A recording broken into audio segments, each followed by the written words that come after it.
एक सूत्र में बांध कर रखने की क्षमता रखने वाला, अपने भारत के संविधान का सम्मान करते हुए आज हमारे बीच जो अतिथि आए हुए हैं, कहते हैं कि तलवार से केवल किसी का जमीन जीत सकते हैं, धरती।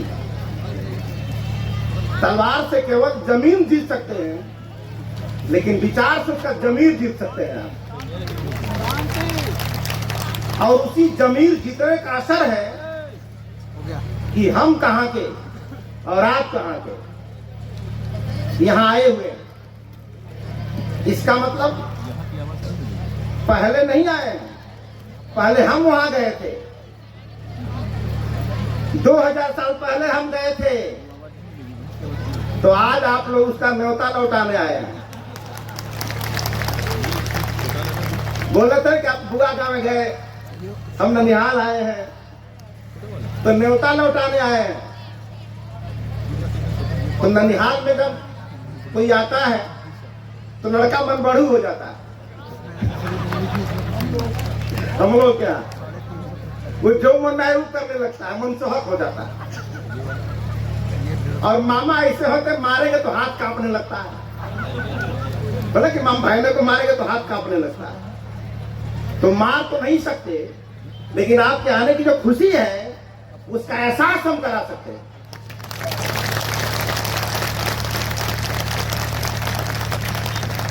तो सम्राट अशोक की जो बेटी की चर्चा आप कर रहे थे,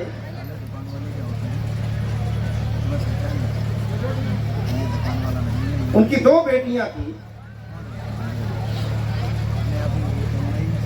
जो 2 देशों को दान कर दिया उन्होंने। एक श्रीलंका को, आज आप लोगों को पता चला होगा कि जो कहानी लंका के बारे में हमारे देश में पढ़ाई जाती थी वो कहानियां नहीं थी, क्योंकि वो सब एक समय की बात है। और एक समय की बात का मतलब वो कोई बात नहीं है। मैं कई बार बताया हूं कि एक समय की बात का मतलब होता है कि कोई विदाउट टिकट ट्रेन में चढ़ जाए, आप कोई टीटी आ जाए, पूछे कहां चढ़े हो, तो जहे मान लो। कहां उतरोगे, जहे उतार दो, कोई टिकट छोड़ लिए। अब कोई नहीं पूछेगा तो जहां जाना है वहां पहुंच जाएंगे। तो वो कहानी एक समय की बात है, लेकिन आप जो कहानी बता रहे तो निश्चित समय की बात है। वो ये हकीकत है। लेकिन असर क्या हुआ है आज कि जो बात हमारे इतिहास में लिखा हुआ है वो हमारे संस्कारों में नहीं है। आज जो बात हमारे संस्कारों में है वो इतिहास में नहीं है। अब जिनकी बात इतिहास में नहीं है वो सरकारी पावर से उसके इतिहास बनाने में लगे हुए हैं। और जिनका इतिहास है वो पता नहीं कहां भटक रहे हैं। तो इतिहास नष्ट हो गया ये चिंता का विषय नहीं है। इतिहास कायम कैसे होगा ये चिंता का विषय। जो हो गया बीती ताए विसार दो, आगे की सुध ले। जो हो गया उसे लौटा नहीं सकते, लेकिन जो बचा है उसे चमका सकते हैं। तो जब ये लटिया महोत्सव शुरू हुआ तो अशोक ने बहुत सारी लाटें बनवाई है, बहुत सारी लाटें लगा दिए थे और बहुत सारी लाटें लगवाना बाकी रह गया था। तो चुनार कभी आप जाएंगे जहां से लाटें खोद के निकाली जाती थी, वहां आज भी बहुत सारी लाटें पड़ी है जो लगवा नहीं पाए थे। और बहुत सारी लाटें थी जिस पर शिलालेख लिखवाया गया और बहुत सारी लाटें जिस पर कोई लेख नहीं लिखा गया। तो लेख विहीन जो लेख स्तंभ थे उसी स्तंभों में से लटिया स्तंभ है। तो लोग कहते हैं कि ब्रह्मा का लेख है, ये मिट ना सकेला।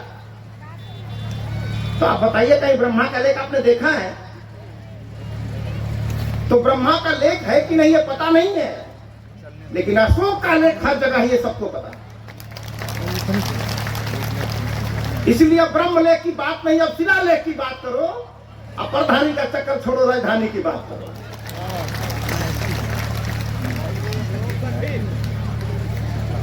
कह रहे एक बार फिर कि रेवती को इकट्ठा थोड़ा। तो ऐसे ही शुरू हुआ सफर। तो मैं बोल रहा था कि जो बात हमारे इतिहास में है, जो लिखा है किताबों में, हमारे वाले अभी अरुण यादव सर बता रहे थे, जो लिखा है वो कैसे धीरे धीरे मिटता रहता है। तो हम लोगों ने यहां कुछ नहीं किया, केवल अपना काम करना शुरू कर दिया। और हरे रंग का एक बड़ा बोर्ड लगे आकर यहाँ पे रोड पे देखे होंगे, जिस पे लिखा है लटिया अशोक स्तंभ। तो जो काम प्रणाम करके हो सकता है उसको गाली देने की क्या जरूरत है? कहीं भी हो, यहाँ वहाँ बैठेगा एक आदमी। तो हमें अपना काम करना है, अंधेरे को पोषने से क्या फायदा? एक उजाला शुरू कीजिए, उजाला हो जाएगा। और अभी उजाले का असर है कि जितने बड़े लोग यहाँ पर आए हुए हैं, ये आसान नहीं है। तो आज का हमारा विषय है कि जो विश्व परिवार है, विश्व समुदाय है, उसके साथ हमारे मधुर संबंध हो। इस पे भगवान बुद्ध के विचारों की क्या भूमिका, अशोक के विचारों की क्या भूमिका।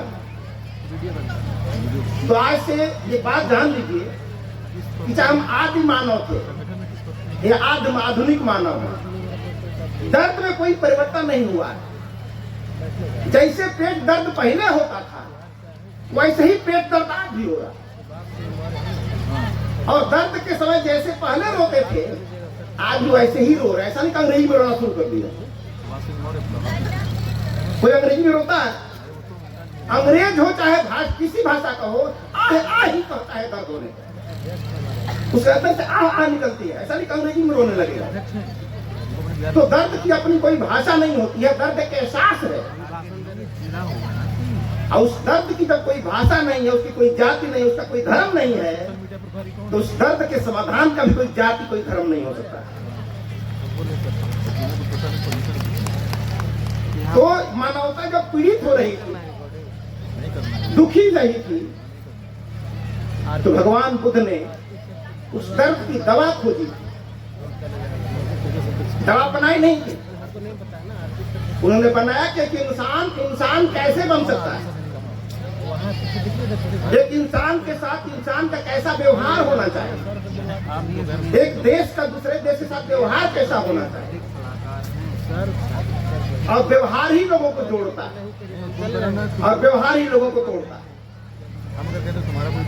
और वो व्यवहार करने का तरीका ही हम भूल गए, और उसी भूल को हम इधर उधर भटकते रहे, कभी यहाँ कभी वहाँ कभी वहाँ, कभी किसी गुरु के यहाँ, कभी किसी धर्म में, कभी कहीं जाके ढूंढते रहे।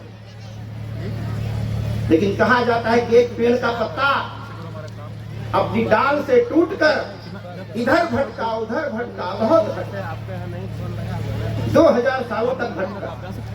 वो खोजना चाहता था अपनापन और बचाना चाहता था अपना हरापन। लेकिन उस बेवकूफ पत्ते को ये पता नहीं है कि रेगिस्तान में फूल खिलाया नहीं जा सकता और अपने मूल से अलग हट के अपना अस्तित्व बचाया नहीं जा सकता। जब मूल से अलग हट रहे थे आप तो सूख रहे थे, और आज मूल से कनेक्ट हो गए तो हरा भरा होना शुरू हो गया, जो अभी यादव सर चर्चा कर रहे हैं। ये कनेक्ट होने का नतीजा है कि बदलाव शुरू हो गया। और यकीन मानिए, अगर आप बदलने को तैयार हैं तो जमाना बदलने को तैयार है। क्योंकि शुरुआत हमेशा पहले कदम से शुरू होता है, एक व्यक्ति से। पहले एक व्यक्ति आया होगा लतिया, जिसको पता चला होगा कि हाँ गुलिया माई नहीं है। फिर 2 व्यक्तियों को पता चला, फिर 3 व्यक्तियों को पता चला, फिर 4-5 व्यक्तियों को पता चला, और आज उतने लोगों को पता चल गया है कि जितने लोग बैठ के यहाँ सुन नहीं रहे हैं, उससे ज्यादा लोग फेसबुक पर देख रहे हैं, घर बैठे देख रहे हैं। तो ये शुरुआत हो रही है। तो जो बात हमारे इतिहास में है वो हमारे संस्कार में नहीं। हम रोज क्या कर रहे हैं वो हम अपनी मर्जी से नहीं कर रहे। जो किताब में लिखा है उसको ढूंढना शुरू करते हैं जब आके समाज में, तो दिखाई नहीं देता है। और जो समाज में वही दिखाई दे रहा है, जो प्रचलन में है, वो उस किताब में नहीं मिलता है। तो पहली बार सम्राट अशोक क्लब ने जो बात इतिहास में लिखा था उसको संस्कार में लाने की कोशिश की। और मेरा दावा है कि बदलनी है सरकार तो बदल दो पहले संस्कार। अगर संस्कार बदल गया तो हार कर भी जीत जाएंगे, और संस्कार नहीं बदला तो जीत कर भी हार जाएंगे। और संस्कार हमेशा खुद से शुरू होता है। तो भगवान बुद्ध के विचारों को लोगों तक पहुंचाने की जरूरत नहीं है। भगवान बुद्ध के विचारों को खुद तक पहुंचाने की जरूरत है, स्वयं तक पहुंचाने की जरूरत है। आप सोचिए कि क्या भगवान बुद्ध के विचार आप तक पहुंच गए हैं, आपके अंदर आ गए हैं? अगर आ जाएगा तो बदलाव स्टार्ट हो जाएगा। क्योंकि भगवान बुद्ध की जो विचार हो एक औषधि की तरह, दवाई की तरह है वो। और जब बॉडी में आते हैं तो बदलाव दिखने लगता है, एक जुनून पैदा होता है। और उसी बदलाव और जुनून का नतीजा है कि 12 बजे रात से हमारी बहनें आई थी। कोई रोड पे टहल रहा है, कोई वहां टहल रहा है, कोई वहां टहल रहा है, ठंडे में। आखिर वो कौन आग थी जो गर्मी दे रही थी ठंडे में? वो कौन सी आग है जो 12 बजे रात को रोड पे घूमने में गर्मी दे रही थी? तो सच मानिए वो भगवान बुद्ध के विचारों की गर्मी थी। दादा वो गर्मी थी।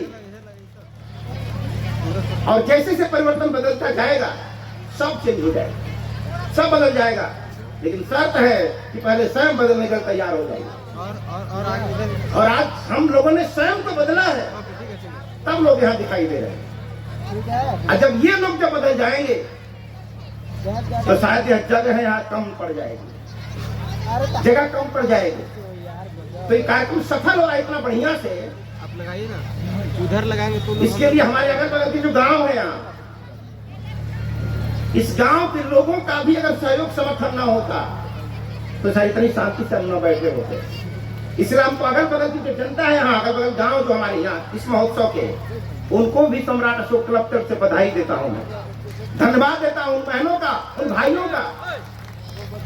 ऐसा न जाने कि हमारी वजह से सफल हो रहा है, हमारी वजह से तो हो ही रहा है, लेकिन अगल बगल के लोग अपने अपने घरों से ही सही शांति से सुन रहे हैं, इसलिए कार्यक्रम सफल हो रहा है। इसलिए हम सब लोगों को इनका भी कृतज्ञ होना चाहिए, अगल बगल के लोगों का। ऐसे ही तो आज का विचार था हम लोगों का कि विश्व से मधुर संबंध कैसे होगा। तो मधुर संबंध का जो सबसे पहला अस्त्र है वो सम्राट अशोक में कूट कूट के भरा हुआ था, और वो था सहिष्णुता। सहिष्णुता माने अपनी कमियों को ढूंढने की आदत डालें और दूसरे खूबियों को लेने की आदत डालें। अपनी कमियां ढूंढना शुरू कर दीजिए और लोगों की खूबियों को लेना शुरू कर दीजिए। ऐसी जब आ जाएगी, हम गुणग्राही जब बन जाएंगे तो ऑटोमेटिक हमारा मन जो है सहिष्णु हो जाएगा। और जब मन सहिष्णु होगा तो हम दूसरों की बातों को भी सुनेंगे, कोई हमारा बात भी सुनेगा। इसके लिए हमारी बात लोग सुने, उसकी बात हम सुने। इसके लिए सम्राट अशोक ने एक बड़ा ही सुंदर अस्त्र दिया है, उसका नाम है वाक संयम। वाक संयम एक ऐसा अस्त्र है कि शब्द संभाले बोलिए, शब्द के हाथ न पाओ, एक शब्द औषधि बने, एक शब्द करे घाव। शब्दों के माध्यम से किसी के अंदर घुस सकते हैं, और जिनके शब्दों पर क्लच गियर लग जाए, ब्रेक लग जाए, उसे पता चल जाए कब तेज करना है, कब धीरे करना है, एहसास हो जाए तो वो बोली जो होगी गोली से भी ज्यादा असरदार होगी। मैं तो ठहर गया, तुम कब ठहरोगे, इसमें क्या ताकत है? मैं तो ठहर गया, तुम कब ठहरोगे? इसमें क्या है? हम लोग दिन भर कहते रहे, कुछ नहीं होने वाला। इसका मतलब आदमी मरता गोली से ही है, लेकिन ऐसे ही गोली किसी के शरीर पर फेंक देंगे तो मर जाएगा नहीं। क्या होगा? उसकी फ्रीक्वेंसी है, उसी फ्रीक्वेंसी पर टाइगर दबेगा, तब जाके वहां पे घाव करेगा। उसी तरह शब्दों की भी एक फ्रीक्वेंसी होती है, और वो फ्रीक्वेंसी जिस दिन सही आवृत्ति पे आ गई, उस दिन आप भी बोलेंगे कि मैं तो ठहर गया, तुम कब ठहरोगे? उस दिन अंगुली मार ठहर जाएगा। लेकिन उसके लिए प्रयास करने की जरूरत है। आज नहीं हो सकता, लेकिन होगा पक्का, क्योंकि दुनिया में जितने सारे महापुरुष थे, जैसा वो बन गए वैसा बनने का रास्ता नहीं बता गए। लेकिन भगवान बुद्ध एक ऐसे व्यक्ति हैं जो खुद तो बुद्ध बने ही, आप भी बुद्ध कैसे बन सकते हो उसका फार्मूला बता कर गया, वो सूत्र बता कर गया। इसलिए भगवान बुद्ध और अशोक ये कर्मकांडी नहीं थे। उनका भरोसा कर्मकांड पे नहीं था, उनका भरोसा कर्मों पर था, क्योंकि परिवर्तन तो कर्मों से आएगा, बदलाव तो कर्मों से आएगा। इसलिए कोई बात, कोई शब्द है, हम जो सोच रहे हैं, जब तक उसे आचरण में नहीं लाते तब तक परिवर्तन दिखाई नहीं देता। इसलिए मैंने कहा कि भगवान बुद्ध को महसूस कीजिए कि क्या वो विचार हमारे तक पहुंच गए हैं। जब हमारे तक पहुंच जाएंगे, दूसरों तक पहुंचाने के लिए कहने की जरूरत नहीं पड़ेगी, स्वयं पहुंच जाएगा। सूर्य पहले खुद गर्म होता है, और जब वो गर्म होता है तो लोगों में गर्मी स्वयं जाने लगती है। तो उसी तरह भगवान बुद्ध के विचारों की गर्मी जब हमारे अंदर आएगी तो अगल बगल में खुद ही गर्मी जाना शुरू हो जाएगी। इसलिए जो हमारा दर्द है वो एक एहसास है, और उसका कोई जाति नहीं होती, कोई धर्म नहीं होता। तो जब कोई भी दर्द का व्यक्ति हो, चाहे पाकिस्तान का हो, चाहे चाइना का हो, चाहे थाईलैंड का हो, किसी जाति का हो, किसी धर्म का हो, हर व्यक्ति को दर्द होता है। और दर्द की दवा जो होती है उसका कोई धर्म भी नहीं होता। तो झूठ नहीं बोलने का शिक्षा ग्रहण करता हूं। कौन से धर्म में झूठ बोलना है? कौन सा झूठ बोलना जरूरी है? शराब नहीं पीना है, नारी का सम्मान करना है, जो पांचों सील हमारे हैं। कौन व्यक्ति कहता है कि पांचों सील किस धर्म के हैं? अगर कोई कहता है कि मैं बुद्धिस्ट नहीं हूं, तो रोज जो मर्डर करता है समझो बुद्धिस्ट नहीं है। जो मर्डर करता है बुद्धिस्ट नहीं है। क्यों? अच्छा, कोई भी धर्म, अगर कोई व्यक्ति झूठ बोलता है तो उसका क्या धर्म हो सकता है? कोई झूठ नहीं बोलता है उसका क्या धर्म हो सकता है? तो किसी व्यक्ति ने अगर झूठ बोलना छोड़ दिया, शराब पीना छोड़ दिया, प्राणी हिंसा करना छोड़ दिया, तो उसका कोई भी धर्म हो क्या फर्क पड़ जाता है? और ये सारा सब कुछ करता है, चोरी भी करता है, झूठ बोलता है, तो उसका क्या धर्म है, क्या फर्क पड़ जाता है?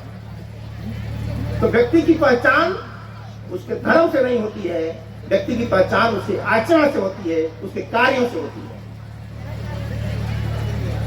और आपके आचरण ठीक नहीं है तो आपके चरण के पुजारी चाहे लाखों हो जाएं, आपकी जगह जेल में होगी, आश्रम में नहीं होगी। बहुत सारे लोग देश में जहां लाखों पुजारी हैं, साम्राज्य बहुत बड़ा है, भगवान का दर्शन करते थे, कराते भी थे, लेकिन सब कुछ था, लेकिन आचरण ठीक नहीं था, तो वो जेल में है आज। तो भगवान बुद्ध का धर्म यही है कि आप स्वयं को बदलना सिखाता, और जिसने बदला वो दुनिया में अमर हो गया। इसलिए सम्राट अशोक से विचारों से जुड़ने का ही नतीजा है कि विचार जहां जहां गया उस देश के लोगों को सुख पहुंचाया, उस देश की संस्कृति का सम्मान करते आगे बढ़ाया। इसलिए यहां भगवान बुद्ध की बात कर रहे थे तिरंगा फहरा के, और नेपाल में बुद्ध की बात होती हुई वहां का झंडा फहरा के। यदि हम किसी देश के गौरव को नुकसान पहुंचाए बगैर अपने विचारों को लेन देन की बात करते हैं, यह बहुत बड़ी बात है। बिना किसी को ठेस पहुंचाए अपनी बात करते हैं। इसीलिए दुनिया के सबके भगवान मंदिर में मिलते होंगे, किसी खुदा मस्जिद में मिलते होंगे, लेकिन हम सबके भगवान तो जमीन के खुदाई में मिलते हैं। खुदाई होता तो मिलते हैं, वो मंदिर में मिलते हैं ना मस्जिद में, जमुनिया के भीतर पता नहीं क्या कर रहा है। यानी हमारा खुदा खुदाई में मिल रहा है, और हमने खुदाई वाला काम नहीं किया, इसलिए नहीं मिले हमको। वो तो धन्य हमारा है कि जेम्स प्रिंसेप जैसे लोग आए, कनिंघम जैसे लोग आए, सूरज जैसे लोग आए, और वेडलर जैसे लोग आए, जिसने पाटलिपुत्र को खोज दिया। न तो राजधानी हमारी थी, हमें पता ही नहीं मेरी राजधानी कहां है। तो गुरु गोविंद दो खड़े का अकेला घूम पाए। तो अगर भगवान बुद्ध हमारे लिए पूजनीय है, अशोक हमारे लिए पूजनीय है, तो जेम्स प्रिंसेप और कनिंघम भी हमारे लिए कम पूजनीय नहीं है, क्योंकि उन्हीं लोगों ने बताया कि हम कौन है, हम कौन है। तो भगवान बुद्ध हमारे लिए सम्मानित। अभी सर क्या बोले जा रहे हो सर कि 200 साल पहले कोई बुद्ध को नहीं जानता। अभी तो बोले आपके सामने 200 साल पहले बुद्ध को नहीं जानता था, तो 2500 साल पहले बुद्ध पैदा हो गए, फिर जो 2300 कहां चले गए? 2300 जमीन में ही चले गए। तो दुनिया की तकदीर महलों में भले हो सकती है, लेकिन हमारी तकदीर तो जमीन के अंदर खोई है, खंडहरों में खोई है। तो लोगों का आकर्षण बड़े बड़े महलों को देखने की तरफ होता होगा, लेकिन हम सब का आकर्षण तो खंडहरों को देखने की तरफ होता है। कहां खंडहर पड़ा है, कहां टूटा फूटा पड़ा है। तो दृष्टि हमारी बदल गई है। अभी बोल रहे थे कि जो लोग यहां बैठे हुए हैं, आज जिस विषय पर चर्चा हो रही है, विश्वविद्यालय में चर्चा होती थी। कौन बोलता था? प्रोफेसर बोलते थे, और कौन सुनता था? प्रोफेसर भी सुनते थे। यानी टीचर ही बोलता था और टीचर ही सुनता था। इसलिए यूनिवर्सिटी में बहस करने से कोई फायदा नहीं होगा, क्योंकि विद्यार्थी पढ़ के प्राचीन इतिहास की जानकारी करके अपने आईएएस हो गए, अपने पीसीएस हो गए, लेकिन आपको पता नहीं चला। लेकिन सम्राट अशोक क्लब बीएचयू के प्रोफेसर को बुलाता है, यूनिवर्सिटी में नहीं, लटिया के खेते जोते खेत के मैदान में चर्चा करता है। अशोक विश्वविद्यालय में नहीं चाहिए, क्योंकि विश्वविद्यालय में ही तो थे नालंदा में सारे लोग बैठे हुए। नालंदा में सारे महापुरुष पढ़े थे, और कोई आया नालंदा को काश नष्ट करके चला गया। काश वो सारी बातें नालंदा से निकल के अगर हमारे संस्कारों में होती, तो आज जो इतिहास में होता वही संस्कृति में होता, जो संस्कृति में होता वही इतिहास में होता, दोनों होता। लेकिन कहीं न कहीं चूक है। इसलिए मैं उन सारे कार्यकर्ताओं को धन्यवाद देता हूं। जब ठंडी में सब रजाई में सो रहे थे, तो ये सारे बच्चे गांव गांव घूम करके चंदा वसूल रहे थे। एक जोरदार ताली है, ये मैरून वालों के लिए होना चाहिए,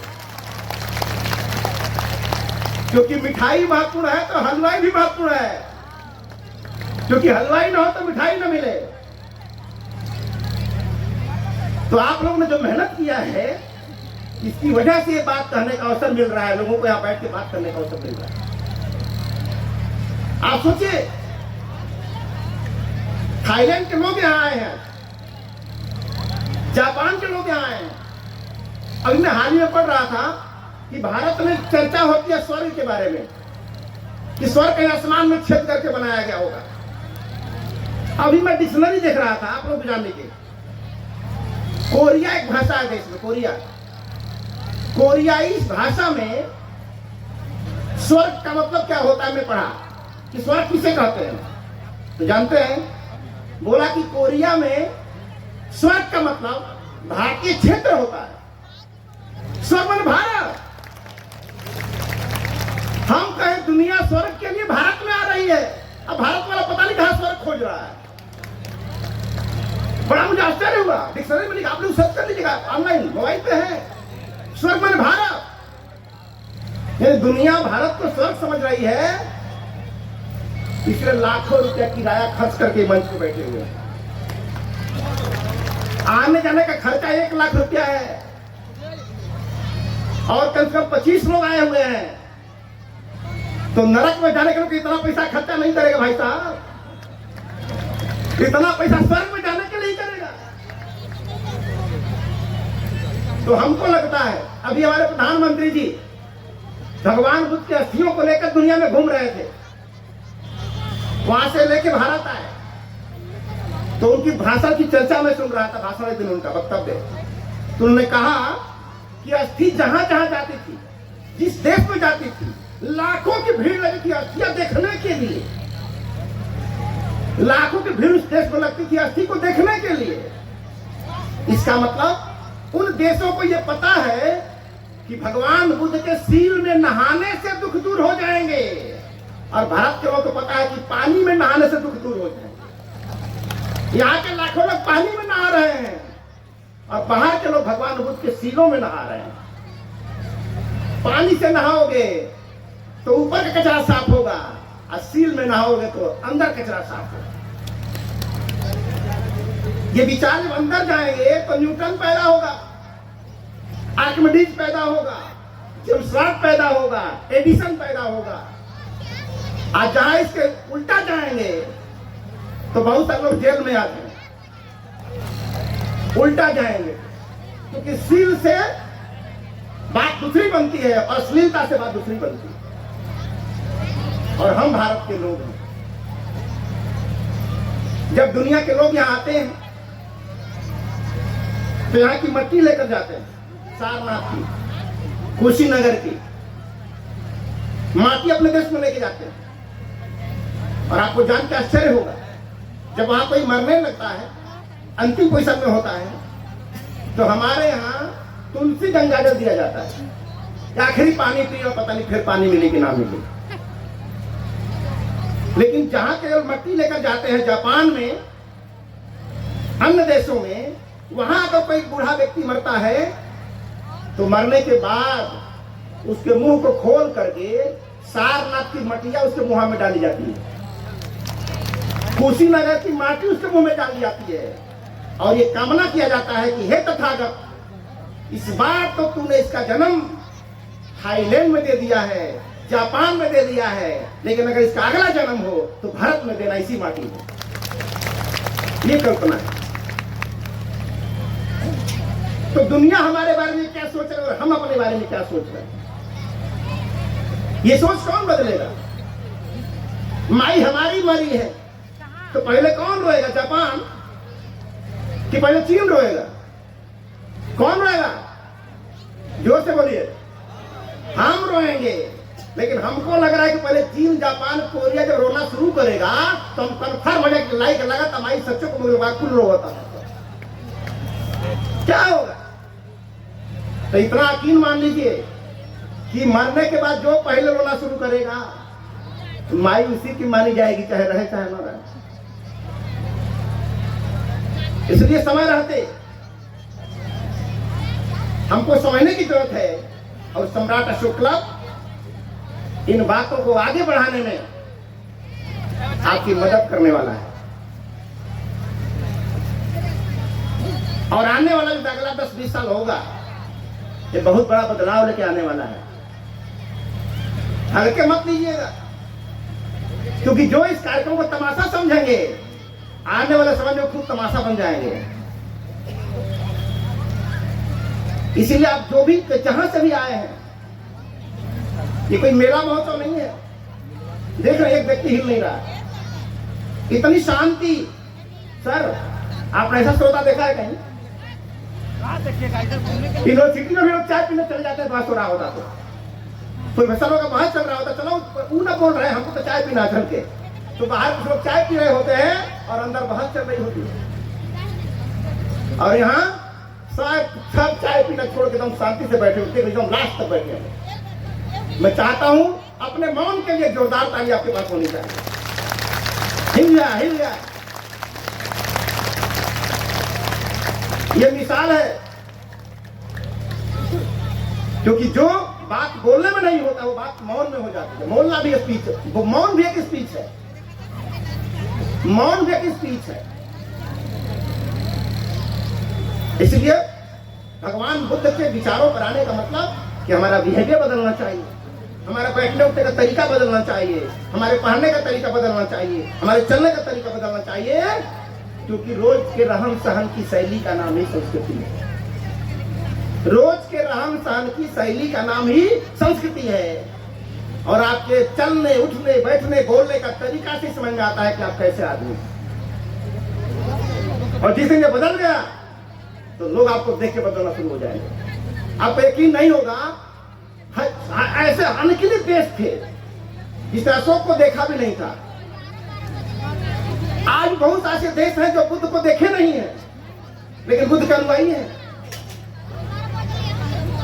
बुद्ध के अनुयायी, बुद्ध को देखा ही नहीं उन्होंने। अशोक का जहां साम्राज्य नहीं था, उनके साम्राज्य के बाहर भी अशोक के अनुयायी बन गए। यहां तक कि बहुत सारे लोगों ने अशोक के नाम पर अपना नाम भी प्रियदर्शी रखने लगे। अशोक की तो हम भी अपना नाम रखेंगे प्रियदर्शी।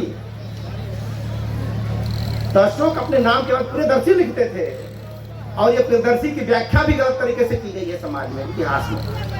क्योंकि कहते हैं कि जिस संस्कृति के व्याख्याकार नहीं होते हैं, उसकी संस्कृति भटक जाती है या तो नष्ट हो जाती है। भटक जाती है, भटक के गुलियामाई बन जाएगी, भटक के तेले बाबा बन जाएगा, भटक के लौरा बन जाएगा, अलग दल की छड़ी बन जाएगी। तो लटिया वही है जो कभी गुल्ली थी, लटिया वही है और आज अशोक स्तंभ हो गया। तो लटिया बदली कि आप बदले? लटिया बदली कि आप बदले? तो दुनिया को बदलने के लिए हमें बदलना पड़ेगा। जो है वो वैसे ही रहेगा, वैसे ही रहेगा। तो ऐसे ही व्याख्याकार जब खत्म हो जाते हैं तब बात बदल जाती है। तो इस तरह से बहुत सारी चीजें हमारे देश में है जो क्रमशः बदलती चली जा रही है, हमको पता नहीं चल रहा। सब बदल जाते हैं, हमको लगता है दुनिया बदल गई। इसलिए भगवान बुद्ध के जो विचार हैं उनको किताबों से निकालना है, लाइब्रेरी से निकालना है, विश्वविद्यालय से निकालना है और गांव-गांव पहुंचाना है। गांव-गांव पहुंचाना है, और गांव-गांव को एक व्यक्ति नहीं पहुंचा सकता है। एक अकेला थक जाएगा, मिलके बोझ उठाना, साथी हाथ बढ़ा, सब मिलके एक साथ करने वाला। तो मैं बोला ना कि भारत जो देश हमारा है वो दुनिया की नजरों में स्वर्ग है, लेकिन भारत के लोगों के नजरों में क्या है? तो भारत वैसा ही है, पहले भी भारत वैसा ही आज भी है। नजरिया हमारा बदल जाएगा तो हो जाएगा, लोग बदल जाएंगे तो देश बदल जाएगा। जैसे एक छोटी सी बहुत कथा है, एक आदमी मर के चला गया स्वर्ग में, और स्वर्ग के गेट पे खड़ा था। तो वहां के दरबान से पूछ रहा है कि भाई साहब, यहाँ भगवान बुद्ध आए थे क्या स्वर्ग में?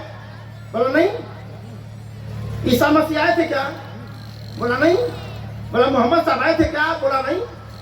अरे जिस दुनिया से मैं आया हूं, ये दुनिया के सर्वश्रेष्ठ लोग हैं, सबसे उत्तम लोग हैं, और वहां सिखाया गया था कि जो अच्छा आदमी रहता है वो मरने के बाद स्वर्ग जाता है। तो आखिर लोग कहां गए स्वर्ग में नहीं है? तो बोला यहां तो कभी नहीं आए हैं। अब जाकर दरवाजा देखो। तो आदमी चला गया नरक द्वार पर। अब नरक के दरवान से पूछा, नरक में बोला भगवान बुद्ध आए हैं? बोला हाँ आए हैं। देखो वहां जितने दुखी लोग हैं अपनी मैत्री करुणा का संदेश सुना रहे हैं। बोला ईसा मसीह, बोला वो भी आए नरक में। बोला क्यों? देखो दीन दुखों की सेवा में लगा है, लोग के घाव साफ कर रहा है, उनके पीड़ा दूर कर रहा है। अच्छा नरक में मोहम्मद साहब आए हैं? बोला हाँ आएगा। देखो नरक में मोहम्मद साहब बैठे हैं, देखो वहां लोग आपस में लड़ झगड़ रहे हैं, उनको समझा बुझा के शांति का संदेश दे रहा है। वो बड़ा घन चक्कर में पड़ गया। ये उस दुनिया के सबसे अच्छे लोग थे, मोहम्मद साहब, ईसा मसीह, भगवान बुद्ध। इन नरक में क्या कर रहे हैं? इनको तो स्वर्ग में होना चाहिए। तो उस दरबान ने जो बात कही, अगर दिल के छू जाए तो पहुंचाइएगा मेरे ऊपर तक। उस दरबान ने कहा किसने तुझे समझा दिया कि अच्छे लोग स्वर्ग में जाते हैं? सच्चाई ये है कि अच्छे लोग जहां चले जाते हैं वो नरक भी स्वर्ग बन जाता है। अच्छे लोग जहां चले जाएंगे वो नरक ही स्वर्ग बन जाएगा। अच्छे लोग स्थान नहीं बदलते, स्थान स्वयं अपने आप को बदल देता है। अच्छे लोग खुद नहीं बदलते, परिस्थितियां ही बदल देते हैं। तो दुनिया को बदलना है तो हमें अच्छा बनने की जरूरत है। लाट वैसे ही खड़ी है, आज वैसे ही खड़ी है। 30 फुट की थी, 30 फुट की है। लेकिन जो कभी यहां 15 लोग आते थे, आज कई लाख लोग आ गए हैं। लाट नहीं बदल रही है, सोचिएगा ध्यान से, हम नहीं बदल रहे हैं। और ये बदलाव इतना तेजी से होगा, जो सपना पाल रहे हैं वो सपना एक दिन पूरा हो जाएगा। अब क्या सपना पाल रहे हैं आप जानिए। आपने क्या सपना पाला है आप जानिए, क्योंकि इतना मैं जानता हूं कि दुल्हन उसी को मिलती है जो दुल्हा होता। किसी लड़के को दुल्हन नहीं मिलती है। आपने कभी किसी देखा किसी लड़के को दुल्हन मिल गई हो? लड़का कभी दुल्हन नहीं बनती है। अगर लड़का को मिलना होता तो शादी से पहले ब्यूटी पार्लर में नहीं जाता, अपना दाढ़ी मोछ नहीं बनवाता, दाढ़ी क्रीमी पाउडर नहीं लगाता, अच्छा कपड़ा नहीं पहनता, क्योंकि अच्छा कपड़ा नहीं पहनेगा तभी वो लड़कवे रहेगा, लेकिन दुल्हा नहीं बनेगा। तो दुल्हा बनते हैं तो दुल्हन मिलती है। तो जो सपना आप अपने मन में पाल रहे हैं कि आज नहीं 50 साल बाद मुझे वो दुल्हन चाहिए, तो अपने आप को पहले दुल्हा बनाना शुरू कर दीजिए जैसे। जिस दिन परफेक्ट हो जाएंगे उस दिन वो मिल जाएगी। अब बिना दुल्हा बने मिली तो समय से पहले छोड़ के भाग जाएगी। 2-4 साल के लिए आ जाएगी, 5 साल के लिए आ जाएगी, हमेशा के लिए नहीं आएगी। इसलिए इस बात को समझना हम लोगों को। तो आज जो विश्व के साथ संबंध बनाने की बात है, सबको पता है कि विश्व मंच पर जब प्रधानमंत्री जाते हैं तो जब घर बनवाना 2 ईंटों को जोड़ना होता है तो क्या खरीदते हैं? सीमेंट। सबसे बढ़िया कौन सीमेंट है जो जोड़ सकता है? तो जाहिर है कि अपनी हैसियत के हिसाब से हर व्यक्ति टॉप लेवल का सीमेंट अपनाता है। तो हमारे देश के नेता जब विदेश में जाते हैं तो क्या करते हैं कि जापान को हम कैसे जुड़ेंगे, अमेरिका कैसे जुड़ेगा, दूसरे देशों के लोग कैसे जुड़ेंगे हमसे? तो हमारे देश में सबसे बढ़िया सीमेंट है कि मैं बुद्ध के देश से आया हूं। डराया जाता है हम बुद्ध के देश वाले हैं, सटले तो गई ले बेटा, सटोगे तो चले जहां सट जाओगे हमसे। तो जब दुनिया को भारत से जोड़ना होता है तो भगवान बुद्ध के अलावा कोई नहीं जिससे आप जोड़ सकते हैं। सम्राट अशोक को भी लगा कि पूरी वसुधा को अपना परिवार बनाना है, वसुधा कुटुंबकम की बात तैयार करनी है। तो वसुधा को परिवार तभी बना सकते हैं तो भगवान बुद्ध को अपनाएंगे। तो अशोक ने भी जब पूरे वसुधा को अपना परिवार बनाया तो विचार सम्राट अशोक का ही अपनाया, क्योंकि उसी नहीं के विचारों में ताकत है जो दूसरों को जोड़ सकता है, जो समता और समानता की बात करता है, एक इंसान का व्यवहार कैसा होगा उसकी बात करता है। तो जो दूसरे धर्मों में स्थान भगवान को है, ईश्वर को है, वो भगवान बुद्ध के धर्म में व्यवहार को है।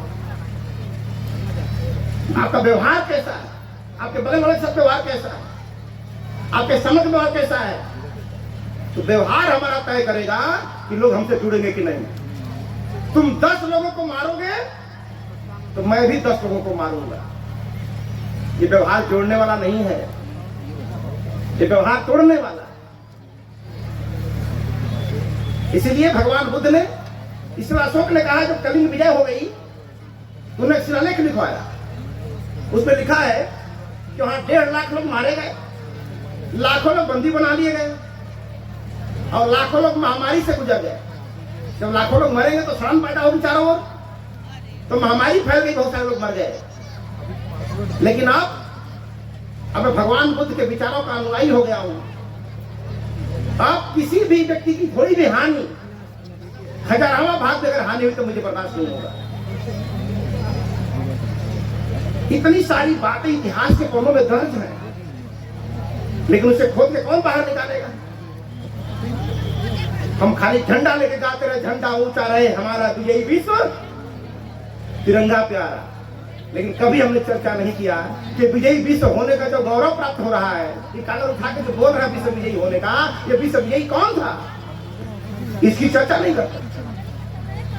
इसलिए अब आज चर्चा शुरू हुई। अशोक 100 भाई थे, सब की हत्या कर दिया। जितनी गलत बातें हैं वो प्रचलन में है। अशोक महान कैसे हो गए वो बात प्रचलन में नहीं है। तो दुनिया जो कहे कि उसको कहना कहना है, हमको अपना काम करना है, हमको अपना काम करना है। तो वो बहुत ज्यादा न कहते हुए अंत में इतना ही कहना चाहता हूं कि तलवार में ताकत व्यक्ति को मारने की है, लेकिन विचारों में ताकत व्यक्ति को सुधारने की है। तलवार से व्यक्ति मरता है, विचार से सुधरता है। इसलिए भगवान राम ने रावण को मारा, भगवान कृष्ण ने कंस को मारा, लेकिन अंगुलीमाल को भगवान बुद्ध ने मारा नहीं। क्या दिया? सुधारा। इसका मतलब हम संहारवादी संस्कृति के समर्थक नहीं हैं, हम तो सुधारवादी संस्कृति के समर्थक हैं। घृणा पाप से करो, पापी से नहीं, ये कह देने से नहीं चलता है। तो हमने अंगुलीमाल को बदला है, हमने आम्रपाली को बदला है।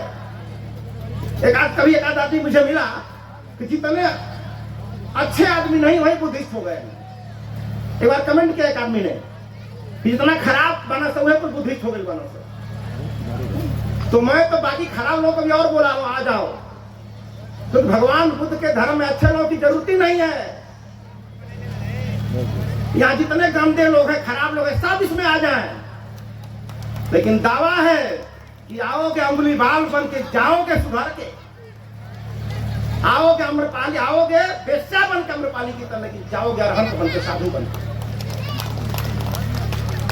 ये सुधरे लोगों का नहीं है, ये सुधारने वालों का है। जिनका धर्म में सुधारने की पावर नहीं है, उसको ब्रांड आदमी चाहिए, ब्रांड। वहां सीधा साधा व्यक्ति पहुंचता है और साथ में इतना बढ़िया बनता है कि अंत में जेल चला जाता है। इतना बढ़िया बन गया।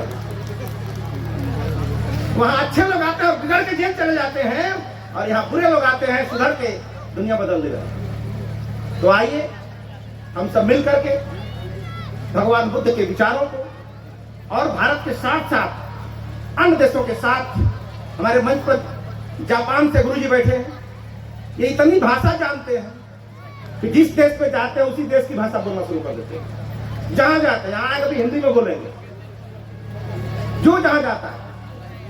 और हमारे मंच पर हमारे चीफ गेस्ट बैठे हैं, सीवा में जरूर दिखाई दे रहे हैं, लेकिन उनको आम आदमी मत समझिएगा। अभी 4-5 दिन पहले पता चला उनके कितने खास आदमी है।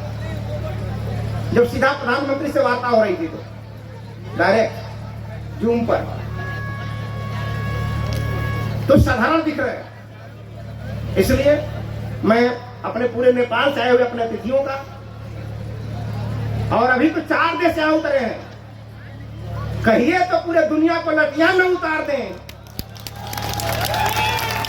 कहिए तो पूरे दुनिया को लटिया में उतार दें, कुछ भी नहीं है मुश्किल, अगर ठान लीजिए सब होगा, सब आने वाले हैं। क्योंकि पूरा देश, जिस दिन भारत की लाल किले से भगवान बुद्ध की बात होने लगेगी, सुनिएगा ध्यान से, जिस दिन लाल किले भगवान बुद्ध की बात होने लगेगी, उस दिन विश्व के जितने देश हैं भगवान बुद्ध के अनुयायी, वो भारत के मित्र राष्ट्र हो जाएंगे, मित्र राष्ट्र हो जाएंगे। और जब भारत मिस पास करेगा पूरे दुनिया का, तो सबसे दुनिया का मजबूत देश होगा। विश्व गुरु था, विश्व गुरु है और विश्व गुरु रहेगा। तो आइए एक बार मेरे साथ बोलिए, सत्यमेव सत्यमेव सत्यमेव सत्यमेव। Thank you.